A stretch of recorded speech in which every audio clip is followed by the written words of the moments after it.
Allez, aujourd'hui, on s'attaque à un classique du génie civil, le dimensionnement d'un escalier en béton armé. Ça peut paraître simple, un peu académique, mais en réalité, c'est un super exercice pour maîtriser toute la chaîne de calcul, du plan d'architecte jusqu'au plan d'exécution. C'est vraiment le projet type parfait pour bien comprendre le métier. Bon, on plonge dedans, hein. Alors voilà notre cas d'étude. On part d'un plan d'architecte, comme dans la vraie vie. L'idée, c'est qu'on va suivre étape par étape tout le raisonnement d'un ingénieur en bureau d'études. On va passer de ce simple dessin à un plan de ferraillage prêt à être envoyé sur le chantier. La toute première chose à faire, avant même de penser aux charges, au béton, à l'acier, c'est de jeter un œil critique sur la géométrie. On oublie parfois qu'un escalier, avant d'être un élément de structure, c'est un objet qu'on va utiliser tous les jours. Il doit être confortable et pratique. La solidité, c'est pour garantir la sécurité de cet usage, pas l'inverse. Et pour vérifier ce confort, il y a une règle d'or, une sorte de recette de grand-mère de l'architecture et de l'ingénierie, la formule de Blondel. Elle établit une relation idéale entre le giron, G, donc la profondeur de la marche, et sa hauteur, H. En gros, ça garantit que la foulée sera naturelle, qu'on n'aura pas l'impression de grimper une échelle ou de piétiner sur place. Et là, c'est intéressant. Quand on applique la formule à notre projet, on trouve 68,74 cm. On est au-dessus de la fourchette idéale de 64 cm. Dans un vrai projet, c'est le moment où on décroche le téléphone pour appeler l'architecte. On lui dirait « Attention, l'escalier risque d'être un peu raide ». Mais bon, pour notre exercice, on va faire abstraction de ce point. On continue avec ces dimensions pour se concentrer sur le calcul de la structure. Bon, la géométrie est validée. Passons maintenant au cœur de notre métier d'ingénieur structure, l'évaluation des charges. Là, c'est une étape absolument fondamentale. On doit identifier et quantifier toutes les forces, sans exception, qui vont s'appliquer sur cet escalier pendant toute sa durée de vie. L'oubli ici est tout simplement interdit. On sépare toujours les charges en deux grandes familles. D'un côté, les charges permanentes qu'on note G. C'est tout ce qui est là tout le temps, qui ne bouge pas. Le poids du béton lui-même, les finitions, le garde-corps. Et de l'autre, les charges d'exploitation notées Q. C'est la vie de l'escalier, les gens qui l'empruntent, un meuble qu'on monte, c'est variable. Le calcul des charges permanentes, c'est un vrai travail de fourmi. On décompose l'escalier couche par couche. D'abord, la dalle inclinée, qu'on appelle la paillasse. Puis on ajoute le poids des marches elles-mêmes. Et enfin, les finitions. Chaque matériau a son propre poids, défini par les normes. Par exemple, c'est 25 kN par mètre cube pour le béton armé. On fait ce calcul minutieusement pour chaque élément et on additionne le tout. Et voilà, pour la partie inclinée de l'escalier, on arrive à un total d'environ 9,07 kN par mètre linéaire. C'est cette charge-là que la structure devra supporter en permanence, quoi qu'il arrive. Ok, maintenant on sait ce qui pèse sur l'escalier. Il faut donc comprendre comment ces forces voyagent à l'intérieur de la structure. Où sont les points faibles? Où sont les contraintes maximales? Pour ça, on va devoir simplifier la réalité et passer à ce qu'on appelle un modèle de calcul. C'est un peu comme faire une radio du squelette de l'escalier. On le modélise comme une simple poutre posée sur ses deux appuis.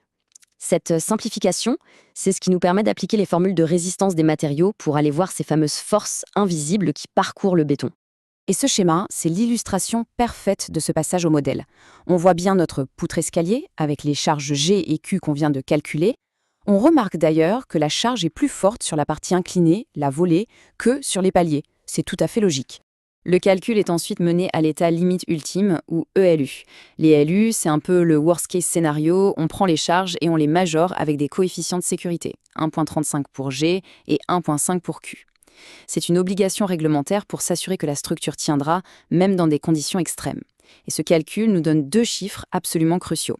Le moment fléchissant, qui représente la tendance de la poutre à se plier, et l'effort tranchant, qui est sa tendance à se cisailler. Tout le ferraillage va découler de ces deux valeurs. On entre maintenant dans la phase de conception pure. Le béton, c'est fantastique pour résister à la compression. Par contre, si on tire dessus, en traction, il est très faible. C'est là que son meilleur ami entre en jeu, l'acier. On va lui donner un squelette d'acier, le ferraillage, pour reprendre tous ses efforts de traction. Le processus de calcul est très méthodique en 3 étapes. D'abord, on calcule ce qu'on appelle le moment réduit. C'est une sorte de vérification pour être sûr que notre section de béton est assez grande. Ensuite, à partir de là, on en déduit la section d'acier exacte qu'il nous faut en centimètres carrés. Et enfin, on traduit ce chiffre théorique en un choix concret. Quel diamètre de barre et quel espacement en utilisant ce qui existe dans le commerce. Et chaque type de barre a un rôle bien précis. Les armatures principales, ce sont les plus grosses, la véritable colonne vertébrale de l'escalier. Elles sont en partie basse pour lutter contre la flexion. Les chapeaux, eux, sont placés en partie haute au niveau des appuis pour gérer les efforts inverses. Et enfin, les armatures de répartition, plus petites, qui viennent mailler le tout pour assurer la cohésion et éviter les fissures. Et voilà à quoi tout ça aboutit, le plan de ferraillage. C'est le document final, la synthèse de tout notre travail, celui que l'on transmet au chef de chantier. Chaque barre, chaque cote, chaque espacement est la traduction directe des calculs qu'on vient de faire. La théorie est devenue une instruction de construction. On pourrait croire que le boulot est terminé. L'escalier est assez costaud, il ne va pas s'effondrer très bien, mais est-ce qu'il est assez rigide? Est-ce qu'il ne va pas se déformer excessivement? C'est l'objet de la toute dernière vérification, et croyez-moi, elle est non négociable, c'est la vérification de la flèche. La question est simple. Est-ce que notre escalier va se comporter comme une planche en bois un peu souple ou comme une dalle bien rigide? Une déformation trop importante, même si la structure ne casse pas, ça crée une sensation d'inconfort, d'insécurité, et à long terme, ça peut faire fissurer le carrelage, les cloisons, bref, c'est un vrai problème. Les règlements de calcul nous proposent un premier test, très rapide, qui se base sur le rapport entre l'épaisseur de la dalle et sa longueur. Et là, surprise, notre calcul donne 0,05, ce qui est inférieur à la limite de 0,0625. La condition n'est pas vérifiée. C'est le moment où un ingénieur junior pourrait paniquer et se dire « il faut que j'épaississe ma dalle ». Mais il faut aller plus loin. C'est là qu'un concept clé entre en jeu, l'inertie. L'inertie, pour faire simple, c'est la capacité d'une forme à résister à la flexion. C'est purement géométrique. C'est pour cette raison qu'une poutre en forme de I est beaucoup plus rigide qu'une plaque pleine du même poids. Sa forme est optimisée pour avoir une grande inertie.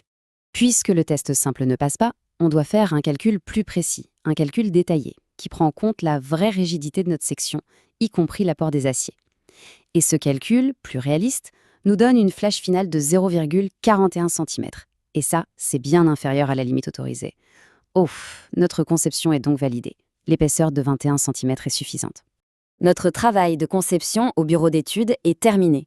Sur le papier, tout est bon, la structure est sûre et confortable, mais il ne faut jamais, jamais oublier que la plus belle conception du monde ne vaut rien si elle est mal exécutée. La véritable épreuve, elle commence maintenant, sur le chantier. Et ça ouvre la porte à plein d'autres questions, tout aussi cruciales. Comment s'assurer que le ferrailleur va positionner chaque barre exactement comme sur le plan? Qu'est-ce qui se passe si on est obligé de couler le béton en 2 fois, ce qu'on appelle une reprise de bétonnage? Ce sont des défis du monde réel, tout aussi importants que le calcul théorique et qui mériteraient une discussion à part entière.